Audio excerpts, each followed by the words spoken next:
What's the first thing you think of when I say nunchucks?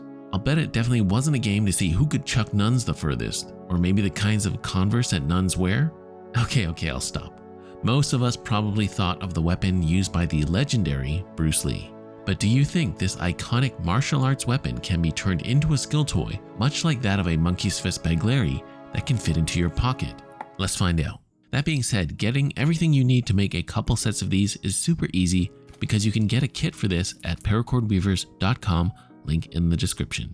Of course, we're making these out of paracord, that amazing multi-purpose rope. Not only is it great for survival bracelets and utility, but we can make cool and fun toys out of it too. So stick around because I'll demo a few tricks and they're not as easy as they look. These nunchucks will start out with a single strand diamond knot. The start of the knot is easy. Just make 2 overhand loops that look like a Sven diagram, which is the same as a Venn diagram, but is drawn by a Viking. Have you ever thought about why this martial arts weapon is so iconic? I do feel they just might be the most well-known and popular martial arts weapon out there, as they are very simple and recognizable. After all, they're just 2 sticks joined by a chain or rope. And by the way, do you guys call them nunchucks or nunchaku? Now I know the proper term is the latter, but I'm just gonna say the former because it's easier. Anyhow, I think my first exposure to them was in fact not from the legendary Bruce Lee, but rather from Michelangelo. No, not the artist, the Teenage Mutant Ninja Turtle. Now how many of you out there are old enough to remember them? I was definitely amazed as a child in the 90s watching these mean green Foot Clan kicking machines fight with their various ninja inspired weapons. Now I will say, even though Donnie was my favorite, I think Mikey was my second, mainly because he was the funny one. And his weapon of choice were the nunchucks, and fittingly so because they were the Teenage Mutant Ninja Turtles after all. And while the origins of the nunchucks aren't super clear and debated, they possibly originated from areas of the world like Okinawa, China, and Southeast Asia. Now, internet research will tell you that they started out as a humble farming tool. Quick note here though, for some added heft, each side will be weighed down with a hex nut. For the body of the nunchucks, we're using the crown sinnet, and we're doing the round version.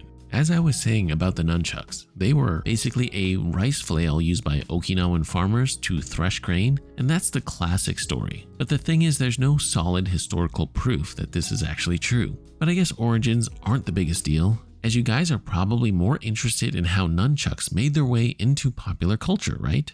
Now, as I said, it was Funny Mikey that gave me a taste of what this cool weapon was. And I'll never forget that scene where he had a face-off with a Foot Clan soldier that was also carrying a pair of nunchucks, and then Michelangelo goes, "Oh, a fellow chucker, eh?" That scene lives rent-free in my head. Which scene was your favorite? Oh, and a random fun fact, did you know that in some European versions of TMNT, Michelangelo's use of nunchucks had to be censored because kids were trying to copy him and ended up hurting themselves. Apparently he was given a grappling hook instead. And by the way, who was your favorite Ninja Turtle? Let me know in the comments below. So before the Turtles, of course, there was the legendary Bruce Lee. And oddly enough, my introduction to Bruce Lee wasn't actually through his films, as I was a bit too young at the time to have been aware of him. But rather, my brother and I watched a biopic movie about Bruce Lee called Dragon: The Bruce Lee Story, starring Jason Scott Lee. And we absolutely love that movie. It actually piqued my interest into Bruce Lee, and since then I've always been fascinated by his story. But it was Bruce Lee's use of nunchucks in movies like Fists of Fury and Enter the Dragon that most likely made this weapon as famous as it is in popular culture. And although I wasn't a hardcore Bruce Lee fan as a kid, everything he did paved the way for future stars at the time like Jackie Chan and Jet Li, who were staples in my martial arts movie diet during my formative years. Now, key point here for our chucks, before we feed the joiner cord through, we're actually going to snip the running ends where we started so we can open up that space in the middle. This is the starting piece of each handle and make 2, that's right, 2 of these. As I was saying, me being Chinese, it was really inspiring seeing these guys do such amazing things on screen that were exceptionally cool. And by the way, did you know Jackie Chan was actually in a Bruce Lee movie? In fact, he told an awesome story of how he got hit by Bruce during a fight sequence by accident, and his reaction was one of the best I've ever heard. As he was shooting a scene with Bruce Lee as an extra, and he was doing a fight scene where he was going to take a hit, Bruce missed and actually hit Jackie. He took the hit and went down, but after the take, Bruce ran to Jackie and held him. And even though he wasn't that hurt, Jackie played it like he was, and for a brief moment he was held by his hero and idol. It's a great story, and I'll link the video down below. By the way, if you guys are enjoying this video, please do this to the like button. Then we can continue the weave going around the joiner cord after passing it through the starter piece. So now you might be wondering, Tim, that's cool and all about nunchucks and Bruce Lee, but why are you making a pair of pocket nunchucks out of paracord? Now, as I mentioned earlier, these are going to be a skill toy, much like another one that's gained a lot of notoriety on this channel, the Chuckleri. If you didn't know, a Chuckleri is a simple toy that consists of 2 beads on a string, but in the paracord world, it's been the monkey's fist Chuckleri.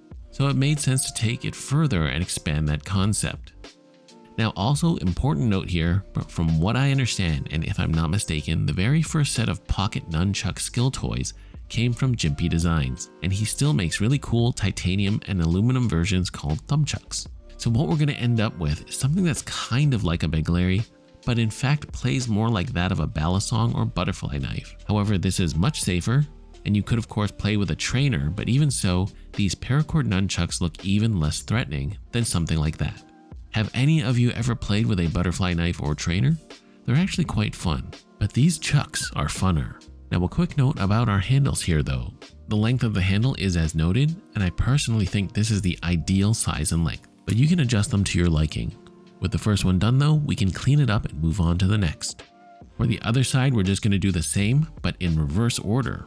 Now ultimately though, with all this nunchuck and Bruce Lee talk, I'm very glad I was indirectly introduced to him, because he wasn't just a martial artist or an actor. Lee was a very deep thinker, and his personal philosophies blended in Eastern thought and personal growth as well. One great quote was, "Absorb what is useful, discard what is not, and add what is uniquely your own."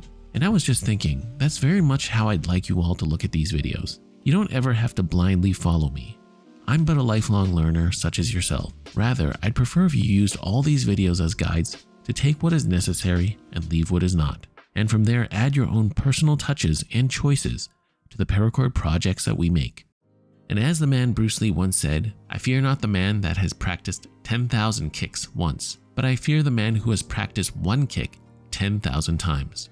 Anything worth doing must be given time, effort, and practice. Just like crafting things out of paracord, understanding some basic knot tying concepts has allowed me to put together countless crafts and projects, and had I not had an understanding of them, I don't think I would have ever been able to at least get to where I am. And I have come far along in some ways, but I still think I can go further. And even right now, as I write this script, I'm thinking of new and better ways to bring these ideas to you all. Bruce Lee also said, and I quote, "Empty your mind, be formless, shapeless, like water. Water can flow or it can crash. Be water, my friend. And I will do my best to be adaptable to change and to flow with the circumstances around me as I achieve my goals of bringing you the best paracord content."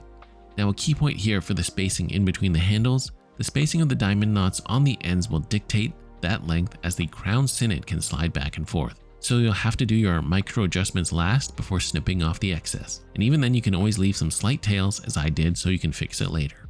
So with this version that's not quite Chuckleri, but not exactly nunchucks, I present to you the Chuckleri. Now, I'd be remiss if I didn't show you at least a few tricks, and I am far from an expert, but here are a few basic movements you can do.